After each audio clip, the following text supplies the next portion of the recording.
All right. Crime and Punishment, Part 2, Chapter 5. This was a gentleman who could no longer be described as young. There was an imposing, standoffish air about him, and he had a face that expressed peevishness and caution. The first thing he did was to stand still in the doorway and look around him with unconcealed and sour astonishment, as though he were wondering, "Where's this I've ended up?" Suspiciously and with the affection of a certain alarm of offense. Even he viewed Raskolnikov's cramped and low-ceilinged ship's cabin with the same look of astonishment. He transferred his gaze and fixed it upon Raskolnikov himself, undressed, unkempt, and unwashed, lying on his dirty little sofa, and considering him with a similarly motionless stare. Then with the same slow look he began to examine the disheveled, uncombed, and unshaven person of Razumikin, who in his turn looked him cheekily and questioningly straight in the eye without moving from the spot. The strange silence lasted for about a minute, and then finally, as one might have expected, a slight alteration took place in this dramatic tableau. Having come to the conclusion, assisted doubtless by certain decidedly uncompromising features of the situation, that in this ship's cabin nothing whatever was to be attained by mien, M-I-E-N, of such exaggerated severity, the newly arrived gentleman softened his manners somewhat and politely, though not without sternness, turned to Zazimov, and, rapping out each syllable of his question, enunciated, "Rodion Romanovich Raskolnikov, student or ex-student?" Zazimov slowly stirred, and might even have ventured a reply, had not Razumikin, who was not part of the proceedings at all, at once got in before him. "That's him lying there on the sofa, and what might you be after?" This familiar, "and what might you be after?" fairly brought the standoffish gentleman up short. He even turned slightly in Razumikin's direction, but managed to restrain himself in time, and moved back quickly to face Zazimov. "This is Raskolnikov," Zazimov drawled, casting a nod in the patient's direction. Then he yawned, opening his mouth inordinately wide as he did so, and keeping it that way for an inordinately long time. After that, he slowly felt around in the pocket of his waistcoat, took out a most enormous, bulging, solid gold watch, opened its cover, glanced at its dial, and slowly and lazily put the thing back in his pocket again. As for Raskolnikov, during all this time he lay on his back, not saying a word, staring intently, though without any reason that was particularly apparent, at the man who had come in. His face, which he had now turned away from the interesting flower on the wallpaper, was extremely pale and displayed an expression of uncommon suffering, as though he had just undergone a painful operation, or had, only a moment ago, been released from torture. Gradually, however, the newly arrived gentleman began to occupy more and more of his attention. This state of attention changed to bewilderment, then suspicion, and finally something that resembled fear. Indeed, when Zazimov pointed at him, said, "This is Raskolnikov," he suddenly roused himself in a hurry, leaped upright, sat on the edge of the sofa, and in a voice which was almost challenging, but nonetheless faint and broken, articulated, "Yes, I'm Raskolnikov. What do you want?" The visitor gave him a careful look and announced imposingly, "Fyodor Petrovich Luzhin. I hope and presume that my name is not wholly unknown to you." But Raskolnikov, who had been expecting something quite different, looked at him dully and reflectively and made no reply, as though this were the first time he had ever heard the name Fyodor Petrovich. "What? Have you really not been told the news yet?" Fyodor Petrovich inquired, making a slightly wry grimace. In response to this, Raskolnikov slowly sank back on his pillow, threw his arms behind his head, and began to look at the ceiling. Consternation was now discernible in Luzhin's features. Zazimov and Razumikin began to survey him with an even greater curiosity, and he was finally unable to disguise his complete embarrassment. "I had assumed and was counting on the probability," he mumbled, "that a letter which was entrusted to the mail more than 10 days, practically 2 weeks ago—" "Listen, what are you hanging about in the doorway for?" Razumikin suddenly said, interrupting. "If you have something to tell us, please sit down. It's getting a bit crowded over there." "What, with you and Nastasia as well?" "Nastayushka, do you stand aside and let the gentleman through?" do stand aside and let the gentleman through. Come along, sir. Here's a chair for you. This way. That's right. Squeeze your way through.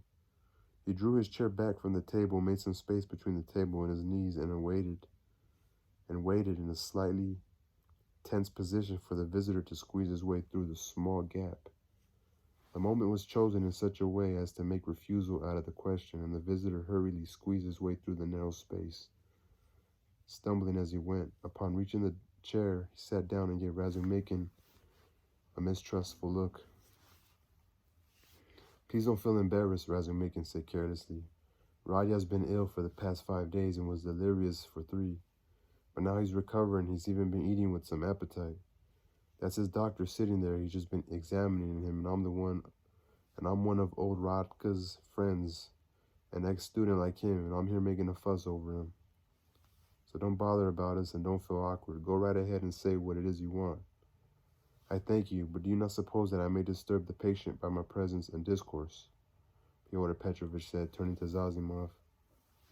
Oh no, Zazimov drawled. You may even provide him with some diversion, and again he yawned. Oh, he came around a long time ago, this morning actually, Razumikin went on, his excessive familiarity taking the form of such artless good nature that, on thinking about it, Fyodor Petrovich found his spirits reviving, possibly to a certain extent, because this insolent ragamuffin had, after all, introduced himself as having had something to do with the university. Your mother, Luzhin began. Ahem, Razumikin said loudly. Luzhin gave him a questioning look. It's all right. I was just clearing my throat. Do go on. Luzhin shrugged his shoulders. Your mother, during my sojourn in her vicinity, began a letter to you. Upon my arrival in St. Petersburg, I purposely deferred my visit to you for a few days in order to make quite sure that you would have been informed about the whole matter. But now, to my astonishment, I know, Raskolnikov said with an expression of the most impatient vexation. You're the fellow, aren't you? The fiancé? Oh, I know all about you. You said enough.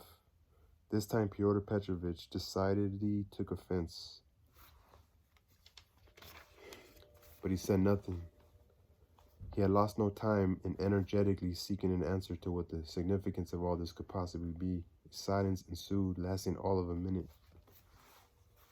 Meanwhile, Raskolnikov, who had turned slightly in Fyodor Petrovich's direction as the latter had made his reply, suddenly began to study him fixedly again and with a peculiar inquisitiveness, as though he had not so far managed to get a proper look at him or had been struck by some new aspect of him. He even raised himself from his pillow, especially in order to do this. There was indeed something singularly striking about Fyodor Petrovich's general appearance, something which, as it were, justified the designation of fiancé that had been so unceremoniously conferred upon him only a few moments earlier. For one thing, it was obvious, too much so even, that Fyodor Petrovich had lost no time in making energetic use of his few days in the capital in order to smarten himself up and acquire some embellishments pending the arrival of his bride, an activity that was, after all, perfectly blameless and within the bounds of decent behavior. Even his own possibly too self-complacent awareness of his own gratifying change for the better might be forgiven in such an instance, for Fyodor Petrovich had entered upon the career of fiancé. All his clothes were newly procured from the tailor's, and they were all of them excellent, leaving aside the fact that they were too new and were too divulgent of a certain purpose. Even his stylish, brand-new round hat bore witness to that purpose. Fyodor Petrovich treated it too reverentially and held it with too much caution in his grasps. His charming pair of lilac gloves of real Juvain manufacture bore similar testimony, if only because he did not wear them but merely carried them around for show. Fyodor Petrovich's other garments were, on the other hand, of predominantly light and youthful colors. He wore a handsome summer jacket of a light brown hue, light color, lightweight trousers, a waistcoat of the same material, fine linen that had just been purchased, the very slightest of pink-striped cambric cravats, and what crowned it all was that the whole ensemble actually suited Fyodor Petrovich to a T. Even as it was, his face, which was very fresh complexioned and even handsome, looked younger than his 45 years. On either side it was pleasantly overshadowed by a pair of dark side whiskers shaped in the form of two mutton chops, and becoming rather elegantly bushy in the region of his smooth-shaven chin, which shone to the point of glossiness. Even his hair, which contained only the merest traces of gray, combed and curled at the barbers, did not thereby impart to him a comical or stupid aspect, as is generally the case with hair that has been curled, since it gives one's face the inevitable look of a German going to the altar. No, if in this rather personable and commanding physiognomy there was anything unpleasant or alienating to be found, it proceeded from other causes.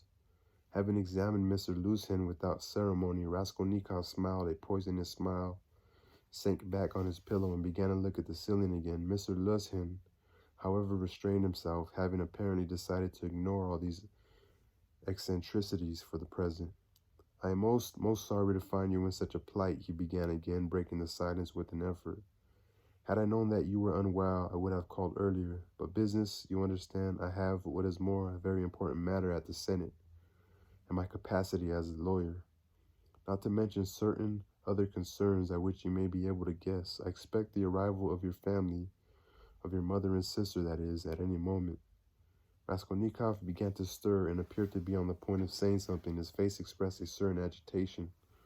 Fyodor Petrovitch paused in an expectancy, but as nothing was forthcoming, he continued, "Any moment. I have found them lodgings for their earliest convenience." "Where?" Raskolnikov said weakly. "Rather far from here. Bakaleyev's tenements." "That's on Voznesensky," Razumikin said, chipping in. "There are 2 floors of rented rooms. It's run by a merchant named Yushin. I've been there." "Yes, quite so, rented rooms. It's the most abominable place, dirty, smelly, and of doubtful character, too. There have been incidents, the devil only knows. The devil only knows who lives there. I looked in there once myself after some scandal or other. It's cheap, though. Well, of course, I did not have so much information at my disposal as I am myself new in town," Fyodor Petrovitch retorted delicately. "But I must say there are 2 most clean little rooms, and since it is only for a most brief space of time, I have already found a proper apartment, that is to say, our future one," he said, turning to Raskolnikov, "and it is now being decorated, and meanwhile I myself have squeezed into rented quarters in the apartment of Mrs. Lipoveshul, the abode of a certain young friend of mine, Andrei Semyonitch Lebeziatnikov. It was he who directed me to Bakaleyev's tenements." "Lebeziatnikov?" Raskolnikov said slowly, as though he were remembering something. "Yes, Andrei Semyonitch Lebeziatnikov, an official at the ministry. Is he known to you?" "Yes, no," Raskolnikov answered. "Forgive me, your question led me to believe that he was. I was at some time his tutor, a very likable young man, well informed, too. I like meeting young people. It is from them that one learns what is new." Fyodor Petrovitch examined everyone who was present with a look of hope. "In what sense do you mean?" Razumikin asked. "In a most serious one. In, as it were, the very essence of the matter," Fyodor Petrovitch said, following on as though well pleased by the question. "You see, it is 10 years since last I visited St. Petersburg.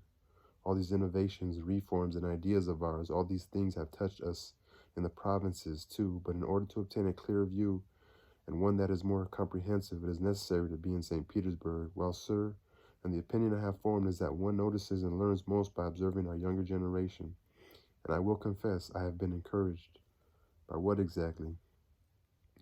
"Your question would take some considerable time to answer. I may be in error, but I have the impression of discerning a clear view, more, as it were, criticism, more efficiency." "That's true," Zazimov said through his teeth. "Nonsense, there's no efficiency," Razumikin said, seizing the bait. "Efficiency's acquired with some effort. It doesn't just fall from the skies. And we've spent practically the last 200 years getting out of the habit of all effective action. Oh, it's true that there's a ferment of ideas," he said, turning to Pyotr Petrovitch. And a desire for good, though it's a childish one. There's even some honesty to be found, in spite of the fact that crooks have been arriving here in their droves. But efficiency, that there isn't. Efficiency requires a pair of boots. I do not agree with you, Pyotr Petrovitch replied with a visible pleasure. There are, of course, enthusiasm and eccentricities, but one must be lenient. Those enthusiasms bespeak zeal for action and the unfavorable outer environment in which that action must take place. If little has been done, then one must remember that there has not been much time either, to say nothing of means and remedies. If you desire my own personal opinion, quite a great deal has already been achieved. New, wholesome ideas have been disseminated. Several new, wholesome literary works have received circulation in place of the old, dreamy, romantic ones.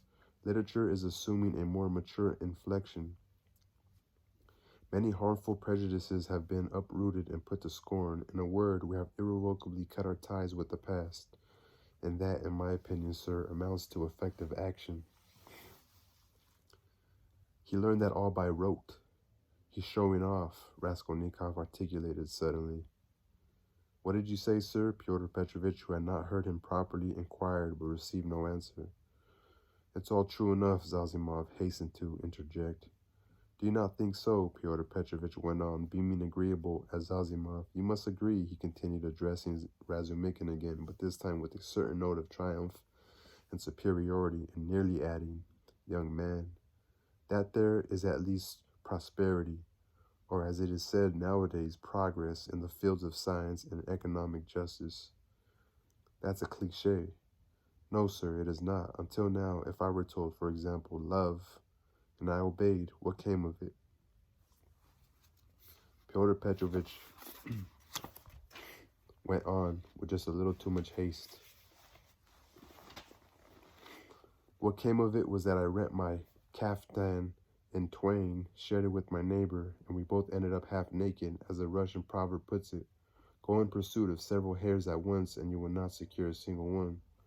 Science, however, tells us, love yourself before all others, for everything in the world is founded upon self-interest. If you love only yourself, you will conduct your enterprises in a proper manner, and your kaftan will remain whole. Economic justice adds, moreover, that the more privately organized enterprise there is in society, and the more, as it were, whole kaftans there are, kaftans, C-A-F-T-A-N-S, there are, the more firmly it is founded and the better the public cause is organized. 2.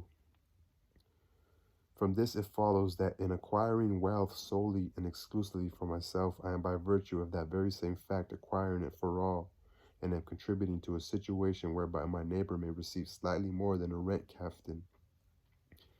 And this not because of any private individual acts of generosity, but as a consequence of the resulting universal prosperity. A simple thought, but one that has unfortunately taken a long time to arrive, overshadowed as it has been by enthusiasm and proneness to dreaming. Yet no great wit would seem to be required in order to surmise it. Well, you'll have to forgive me, I'm afraid I'm another of those witless folk, Razumikin said sharply. So perhaps we should forget it. I opened my mouth with a purpose, but all these self-indulgent bits of chatter, all these constant, incessant cliches, the same thing over and over again, have become so obnoxious to me during the past 3 years that I swear to God I blush when other people, let alone myself, utter them in my presence. You were, of course, in a hurry to show off your knowledge, and that is very excusable. I don't condemn it. All I was trying to do just now was find out what sort of man you are, because you see, so many professional manipulators have battened onto the public cause and have bent all that they touch to their own interests to such a degree that they've brought the whole cause into disrepute. Well, that's enough of that. Sir, Mr. Lucien began, wincing with extreme dignity, surely you do not mean to imply in this unceremonious manner that I, too... Oh, come, sir, where do you think I am? That's enough, Razumikin snapped, turning suddenly in Zazimov's direction in order to resume their earlier conversation. Pyotr Petrovitch had enough sense to accept this response in good faith. He had, in any case, decided to leave in a minute or two.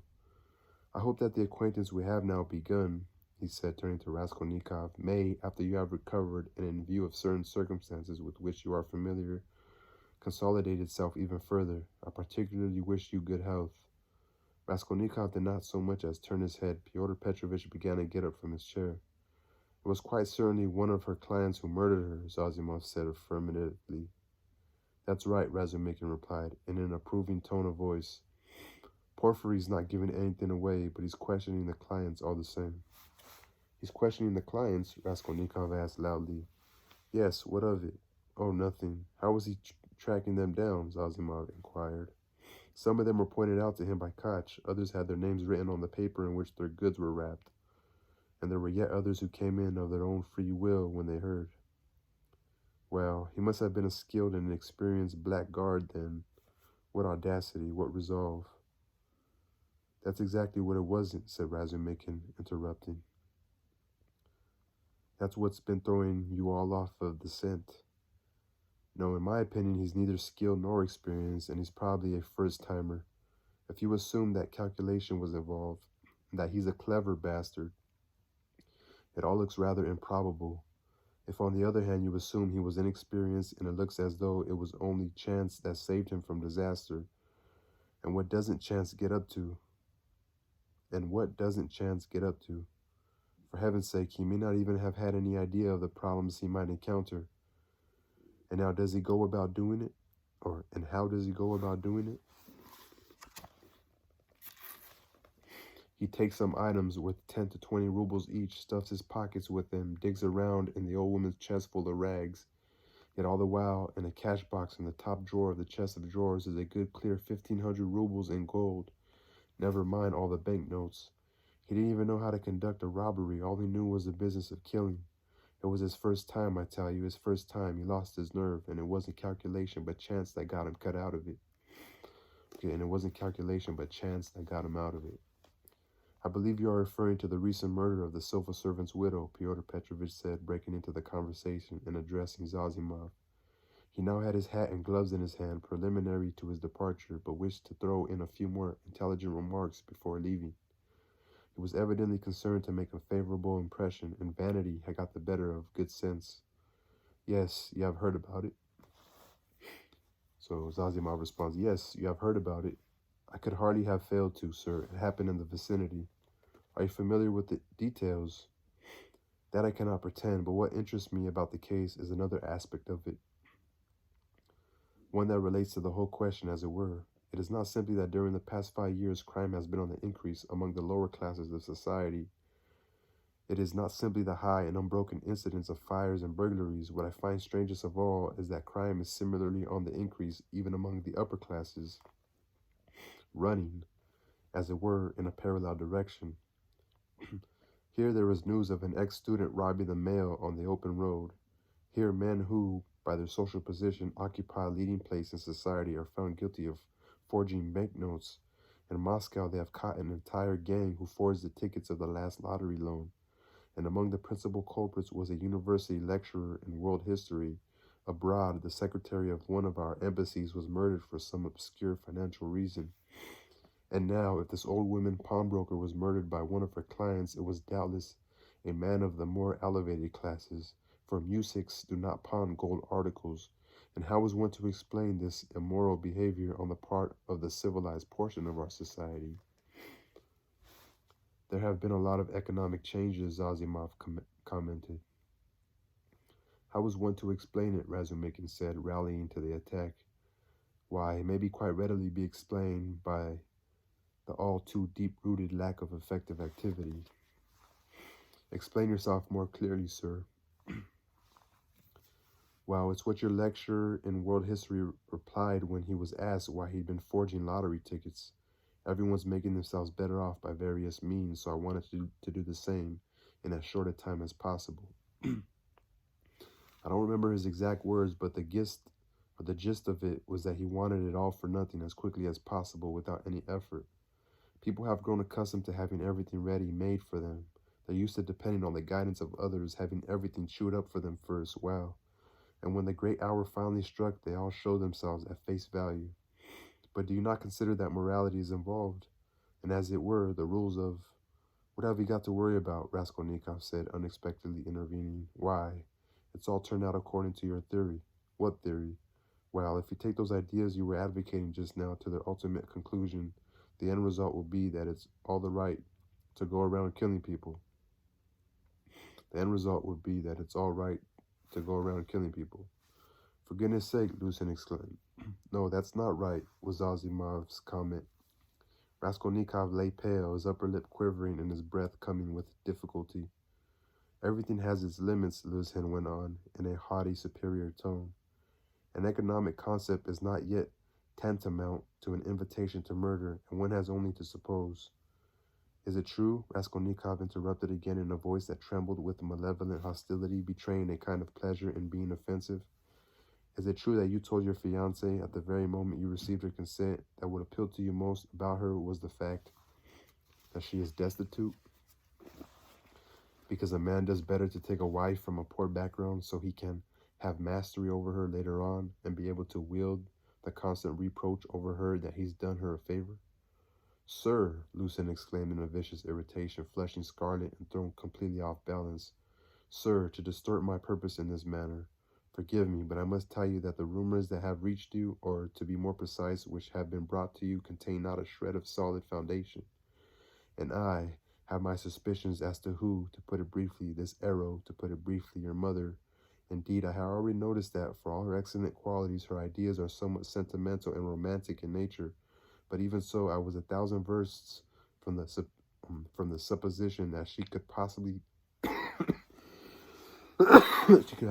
have construed and represented the matter in a form such as this, perverted by her imagination. And moreover, do you want to know something? Raskolnikov exclaimed, raising himself on his pillow and fixing him with a penetrating, glittering stare. Do you? Well, sir, Lucien stood still and waited with an offended, challenging look on his face.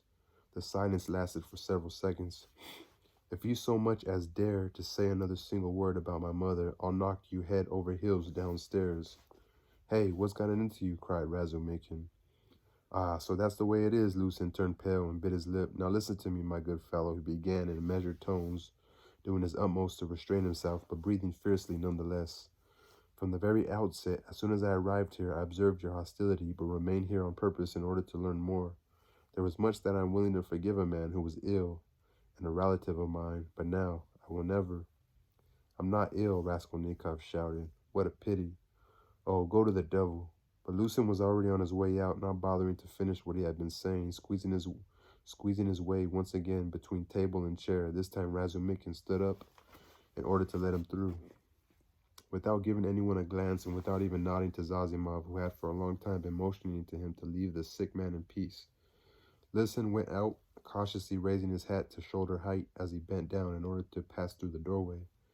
And even the curve of his spine seemed on this occasion to say that he was carrying away with him a terrible personal insult. We can't just let him go like that, can we? Said a perplexed Razumikin, shaking his head. Leave me alone, all of you, Raskolnikov shouted in a frenzy. Will you leave me alone now, you torturers? I'm not afraid of you. I'm not afraid of anyone now. Go away, I want to be alone. Come on, Zazimov said, motioning to Razumikin. For pity's sake, we can't just leave him like that. Come on, Zazimov said again, insistently, and went out. Razumikin thought for a moment, and then he ran to catch him up. It might have made him worse if we hadn't done as he wanted, Zazimov said, on his way down the staircase now. He mustn't be made irritable. What is it that's wrong with him? If only he could be given some kind of beneficial shock, that's what he needs. He was all right just a while ago. He's got something on his mind, some fixed idea that's hanging over him. I'm very much afraid that that's the case. There's no doubt about it. Perhaps it's that gentleman, that Fyodor Petrovich fellow. From what they were saying, it appears he's getting married to Radia's sister, and that Radia had a letter about it just before he fell ill. Yes, the devil must have brought him just now. It may have upset the whole process of recovery. By the way, have you noticed that he's indifferent to everything? Doesn't say a word about anything except the one subject that sends him into a frenzy, that murder. Yes, Razumikin said, following his train of thought. I've noticed that a lot. It interests him. He gets scared about it. He got scared about it on the day he fell ill. In the superintendent's bureau, he passed out. You can let me know some more about that this evening, and I'll tell you a few things afterwards. He interests me very much. In half an hour's time, I'll look in to see how he is, so he won't catch pneumonia anyway. I'm most grateful to you. I'll wait downstairs with Pashenka in the meantime, and Nastasia can keep an eye on him for me. When they had gone, Raskolnikov gave Nastasia a look of anguish and patience, but she seemed to be in no hurry to leave. Would you like some tea now? She asked. Later. I want to sleep. Leave me alone. With a cramped, convulsive movement, he turned to the wall. Nastasia went out.